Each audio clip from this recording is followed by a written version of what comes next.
అల్లూరి అల్లుడు కావ్య కృష్ణారెడ్డికి అల్లూరు మండలంలో ఘనంగా స్వాగతం. బీద సోదరుల ఆధ్వర్యంలో అల్లూరు మండలంలో ఫుల్ జోష్తో సాగుతున్న ఎన్నికల ప్రచారం. ఎన్డీఏ కూటమి అభ్యర్థి కావ్య కృష్ణారెడ్డికి ఘన స్వాగతం పలుకుతున్న అల్లూరు మండలం ఇందుపూరు ప్రజలు, మహిళలు హారతులు పట్టి స్వాగతం పలికారు. పూలవర్షం కురిపిస్తూ తెలుగు తమ్ముళ్లు సందడి చేశారు. ప్రతి ఒక్కరిని ఆత్మీయంగా పలకరిస్తూ, కరపత్రాలు పంచుతూ, సమస్యలు తెలుసుకుంటూ ప్రచారం నిర్వహిస్తూ ఓట్లు అభ్యర్థిస్తున్న కావ్య కృష్ణారెడ్డి భారీగా వెయిట్ చేసిన ప్రజలతో ఇందుపూరు రోడ్లు కిక్కిరిశాయి. తెలుగుదేశం పార్టీ మాత్రమే ముస్లింల యొక్క ప్రేమానురాగాల కోసం నిరంతరం ప్రతిబింబించిన వ్యక్తి చంద్రబాబు నాయుడు.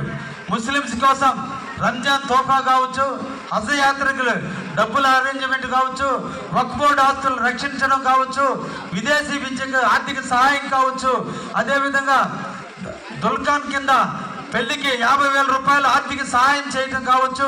అదే జగన్మోహన్ రెడ్డి 2019లో ముఖ్యమంత్రి అయ్యేటప్పుడు దుల్హాన్ కింద పథకం కింద మీకు 1,00,000 రూపాయలు ఇస్తాం, పెళ్లి ఆడబిడ్డకి పెళ్లి అయితే 1,00,000 రూపాయలు కానుక రూపాయి కూడా ఇవ్వాల. చంద్రబాబు నాయుడు 2014-19 మధ్యలో ఎక్కడ ఆడపడుచుకు పెళ్లి అయితే పెళ్లి అయ్యే దగ్గరికే మనిషి వచ్చి 50,000 రూపాయలు ముస్లిం అండి.